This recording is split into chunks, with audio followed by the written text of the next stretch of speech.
Sanibonani-ke guys, ngihlezi ngisho ngithi abantu uma bekwi-vacation abanye bafuna ukuyidlela kuma-restaurants, abanye bafuna ukuyidlela endlini to save money bese ukuthi bekhokhela ama-activities kuphela.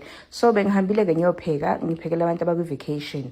Into-ke engifuna unikhombisana namhlanje elinye isalad guys ave limnandi elamazambane. Uzobilisa amazambane akho ama-baby potatoes ethambe kahle. Mase ethambile uthatha i-baking tray yakho ufaka amafutha phakathi. Inkomishi ubonile ngiqala ngicobhoza emafutheni. Bengenza ethi mase ngingapitshiza kanjeya amazambane ingabambeleli inkomishini. Faka la ma-spices engivezile i-black pepper nalesa spice. Kahle kahle ngijwayele ukufaka i-spice for potatoes but-ke kuyazi-ke uma uhambile uthi awubi nazo zonke iy'spice oy'dingayo. Ebese ufaka amafutha aphekwa lawo mazambane ufaka oven ubheka for 5 minutes ngoba vele asuke sevuthiwe. And then for i-sauce ngifaka ama-robot peppers, ngafaka i-parsley, ngafaka mayonnaise, ngafaka leya sauce leya enjalo uyifaka kwi-green salad. Ngase ngifaka a teaspoon of sugar ngagoqoza. Nawayana-ke sevuthiwe amazambane akho uyathatha wakhiphela kwi-bowl yakho.